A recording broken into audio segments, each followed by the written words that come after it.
c'est Shanice chérie, j'espère que vous allez bien et aujourd'hui pour une toute nouvelle vidéo que je suis extrêmement contente de vous faire aujourd'hui car aujourd'hui je teste l'iPhone 14 Pro Max. Je suis extrêmement contente et très excitée car tout simplement c'était une vidéo que vous m'aviez énormément demandé sur tous les réseaux sociaux confondus, que ce soit bien Instagram, TikTok ou même YouTube. Ça fait déjà plus d'une semaine que je refais le moment de faire cette petite vidéo au sujet de ce petit téléphone, donc j'espère de tout cœur que cette vidéo va te plaire et je te laisse avec la suite. Si ce n'est toujours pas fait, comme d'habitude n'hésite pas à liker, commenter, partager, c'est le meilleur soutien que tu puisses me faire, mais aussi à me suivre sur tous mes petits réseaux sociaux, ça me ferait extrêmement plaisir. Encore une fois, tout est dans la description, n'hésite pas à checker et à me suivre en particulier sur mon Instagram, c'est là où je réponds à tous vos petits messages.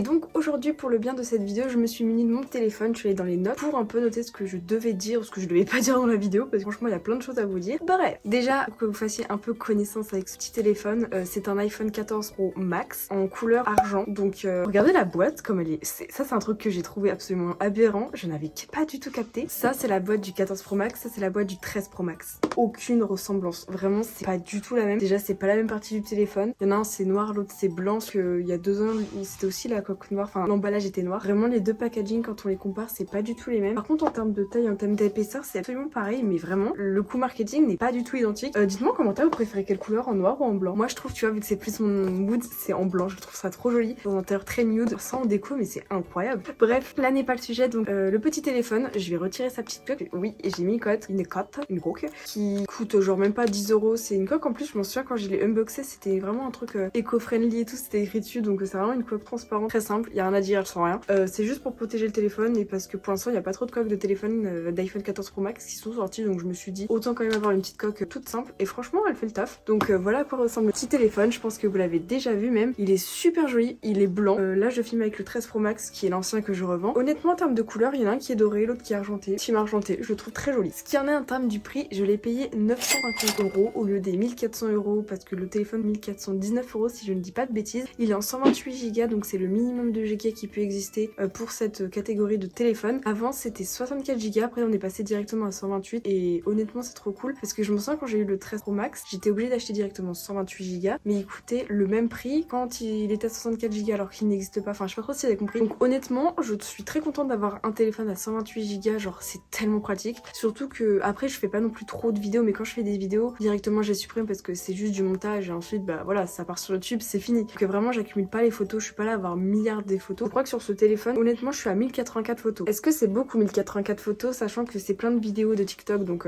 en vrai je dois être à 500 vraies photos vidéo. Et donc maintenant je propose que l'on passe aux points positifs ainsi que les points négatifs du téléphone parce que franchement il y a clairement des trucs à vous dire. Petit disclaimer pour les personnes qui veulent acheter ce téléphone parce que quand même c'est un réel point positif, c'est vraiment le téléphone qui a la meilleure batterie de tout le marché, c'est-à-dire franchement que ce téléphone clairement il a la batterie qui tient vraiment bien. Au moins là pour l'instant si je dis pas de bêtises je suis à 100% de batterie, enfin du moins de capacité de batterie, je suis toujours à 100% alors que sur le 13 Pro Max je suis à 90. J'ai déjà perdu genre 10% en un an. Donc voilà, là je suis toujours à 100% heureusement parce que ça fait même pas 15 jours que je l'ai. Et franchement il se décharge pas trop vite. Par contre pour le recharger c'est exactement le même temps que les anciens téléphones. C'est à peu près aux alentours de, je crois que c'est une demi-heure, une heure, quelque chose comme ça. Donc voilà ce qu'il y en est vraiment de la batterie. Honnêtement ça tient plutôt bien. Après pour recharger c'est vraiment comme les anciens téléphones donc il n'y a pas grand chose à dire. Mais franchement c'est pas dégueu, donc ça c'est vraiment le point quand même positif à noter. Autre point positif, parlons de l'esthétique. Il est super joli, il est magnifique. Je le trouve vraiment très sympathique. À noter aussi que les encoches pour les appareils, enfin pour les objectifs, les 3 différents sont plus gros que sur le 13 Max effectivement. Donc voilà, si vous n'aimez pas déjà les téléphones gros, vraiment en fait c'est un point positif et négatif la grosseur du téléphone parce que le Max est beaucoup plus gros que le Pro normal. Donc, si vous avez l'habitude d'avoir des gros téléphones, celui-là convient. Par contre si vous avez l'habitude d'avoir, si vous avez des petites mains et vous avez toujours eu un petit téléphone, ça, au début ça fait bizarre mais franchement bah moi vous voyez bien que j'ai une grande main donc franchement c'est pile poil la taille qu'il faut. Par contre quand tu passes du Max tu peux plus revenir aux normaux, genre au plus petit, sinon bah t'es complètement perdu vraiment. Que des fois quand je retourne sur un ancien téléphone encore qui n'est pas Max, ça fait trop bizarre aux yeux. Énorme point positif, ce que je peux noter c'est au niveau, eh bien ici on a le x0.5, le x1, le x2 et le x3. Donc au niveau des agrandissements on a un nouvel objectif qui a x2 donc qui est moins grand, enfin bref il est super pratique celui-là. Je pense que j'ai utilisé plus souvent parce qu'il fait zoom mais pas trop zoom, ça c'est super pratique. Et aussi en termes de vidéo et de photos quand on se met en 4K et en 60 60 fps. On a une fluidité absolument dingue du téléphone, il est super fluide. Donc en termes de qualité, il a encore été amélioré par rapport au 13 Pro Max. Après c'est une petite utilité, c'est pas non plus flagrant, mais honnêtement je vois la différence et ça c'est super sympathique à voir. Aussi on a un nouveau mode, le mode action, donc c'est à dire que quand tu bouges, quand tu montes un escalier, quand tu descends, quand tu cours, et bah c'est pour stabiliser le téléphone. Est-ce que ça fonctionne? C'est pas flagrant, mais honnêtement quand tu vois la différence entre le 13 Pro Max et le 14, il y a une stabilisation bien plus supérieure sur celui-ci, c'est trop stylé et moi personnellement je suis très ravie. En termes aussi par exemple du mode cinématique, on a aussi une autre différence, c'est-à-dire qu'avant on pouvait mettre que en 30 fps et en HD, maintenant on peut se mettre en 4K, donc c'est-à-dire que la qualité est encore meilleure. Donc en espérant que l'année prochaine on ait le mode cinématique en 60 fps, ça serait trop stylé. Et le mode cinématique c'est pour faire des zooms sur moi, genre pour zoomer sur moi en ayant tout l'autour flou, donc c'est vraiment pour flouter un peu des zones qu'on veut pas, enfin en mode cinéma, trop classe et ça j'adore. Les modes ralenti, les modes accélérés, j'ai pas vous mentir que le mode ralenti je m'en suis pas servi une fois. Le mode accéléré c'est comme l'ancien, donc rien à dire de plus, il est plutôt sympa.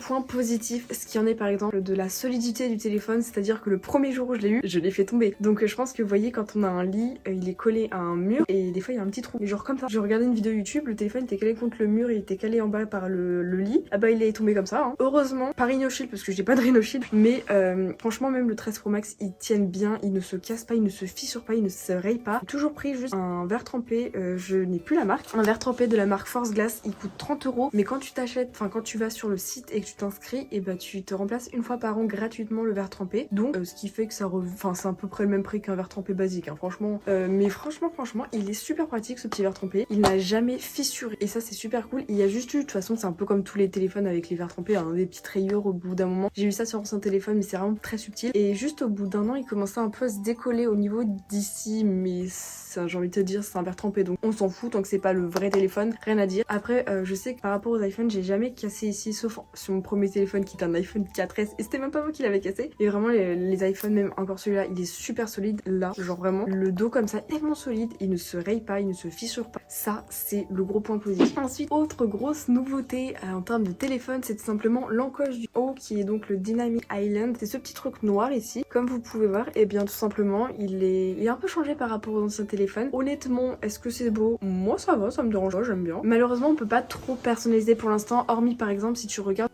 admettons je sais pas, une vidéo YouTube au pif, et bah le Dynamic Island il se personnalise, on va dire ça comme ça. Exemple quand vous écoutez de la musique, ça se personnalise etc, c'est super sympathique. Mais moi j'aimerais bien qu'on puisse par exemple personnaliser en mettant des petites photos dedans, en mettant un petit truc au dessus. Et j'ai découvert une application, c'est pour aller sur Reddit, mais version un peu cute parce que en haut, bon ça se voit pas vu que c'est très subtil, je pense pas que vous allez voir. On peut personnaliser en mettant un petit chien pendant qu'on est sur Reddit, c'est trop mignon. Donc ok, ça fait un petit truc sympa. Pourquoi pas, c'est pas négligé en vrai, c'est pas négligé. Mais voilà, il y a des petits trucs comme ça, des petites subtilités qui sont super pratiques et qui sont toutes mimi. Et le Dynamic Island donc il se métamorphose et il change, il peut être plus grand. Et par exemple quand t'as plus que 20% de batterie, il se met en grand et ça dit 20% de batterie, ensuite il se remet comme ça. Ça se rétracte, rien à dire de plus. Ensuite, un point positif qui peut être comme négatif, c'est-à-dire que quand on va sur notre téléphone, sur l'iPhone, sur l'iPhone 14 Pro Max, en fait, il y a une nouveauté. Je n'ai plus le nom, mais en gros, tu ne peux pas éteindre ton téléphone normalement. Attendez, je vais vous faire voir, vous allez péter un câble. Tu vas dans affichage et luminosité parce qu'on peut le désactiver et l'activer. Là, je vais l'activer. Là, c'est comme s'il était éteint. Voilà, là, il est éteint. En gros, quand j'appuie sur le bouton pour l'éteindre, il est quand même allumé. Vous voyez, l'écran est noir, mais on a quand même ça. Ce qui fait qu'au lieu de passer de 120 Hz, et là, il est qu'à 1 Hz pour économiser la batterie, mais il est tout de même affiché. Donc voilà, et heureusement cette option peut la désactiver parce que je ne pourrais pas. Moi donc tu vas dans luminosité et affichage, tu vas dans toujours activer, tu le désactives, il s'éteint comme un vrai téléphone normal. Enfin, genre parce que vraiment ça me soulage. Je crois qu'aussi t'as une petite nouveauté, je sais pas si elle est activée. Alors là non, c'est pas ce que je voulais faire. Stylé! Ça c'est disponible que sur les 14 Pro Max. En gros tu éteins ton téléphone et que ça fasse une sorte de vibration que je viens d'entendre parce que j'ai pas éteint mon téléphone depuis 2 jours au moins. Et en gros quand tu l'éteins ça fait ce bruit là et quand tu l'allumes, incroyable, ça c'est stylé et ça c'est trop la classe, oh j'adore. Et maintenant on va passer au point négatif parce que notamment il y en a quelques-uns. Alors en premier bien évidemment c'est le prix. On est d'accord qu'à 1400 € dans un téléphone c'est super cher. Surtout que ça peut monter aux alentours de 1900 € si vous prenez le... Alors je crois que c'est le 1 Tera, donc c'est-à-dire 1000 Go d'espace de stockage. Là je suis qu'à 128 donc vous comprenez bien que c'est beaucoup plus. Ce qui fait que c'est super cher. Après aussi il y a beaucoup d'attentes, c'est-à-dire qu'il est souvent en rupture de stock vu qu'il est nouveau et tout le monde se précipite. Il est très souvent en rupture de stock donc si vous allez par exemple dans vos magasins les plus proches, si vous n'êtes pas chez Apple, c'est très compliqué de trouver directement le téléphone. Aussi quand je l'ai précommandé, je ne l'ai pas directement reçu, je l'ai reçu une semaine après, donc j'avais beaucoup le seum. Bon, l'essentiel c'est que maintenant je l'ai, donc il met du temps à arriver parce que c'est pas cool, ça met du temps et en plus c'est plus cher. C'est plus cher surtout en France. Aussi, autre point négatif, quand le téléphone est livré, il n'y a que le fil, le câble, le fil de chargeur, il n'y a plus l'embout qu'on met dans la prise. Donc si vous ne l'avez pas, faut l'acheter en dehors, donc ça c'est vraiment très dommage si vous n'avez pas ça. Aussi, autre point négatif, ça c'est valable depuis début d'année 2022, malheureusement il y avait qu'en France c'était encore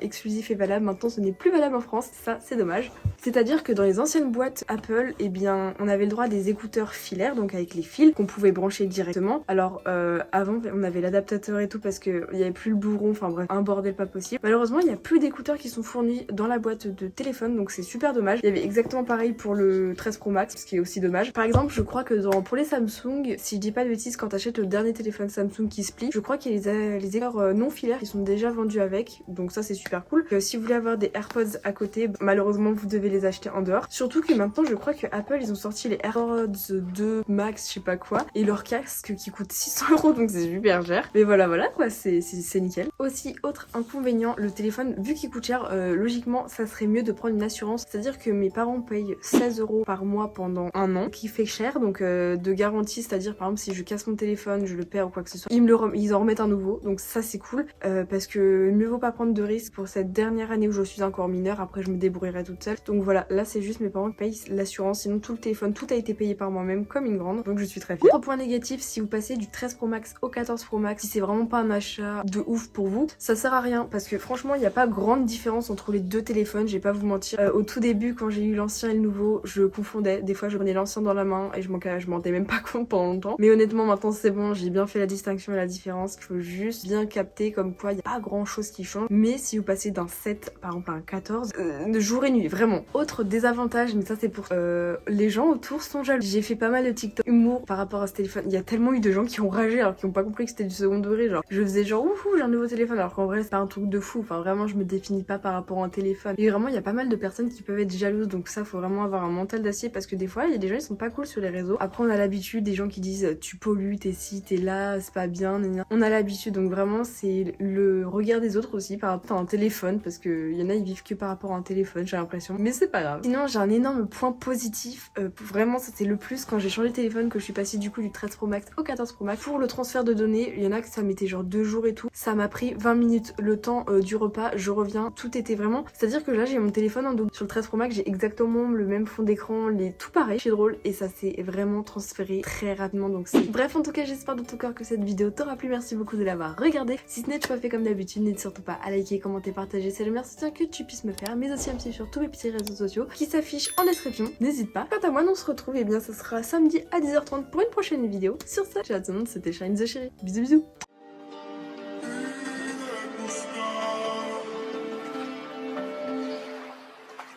Our girl.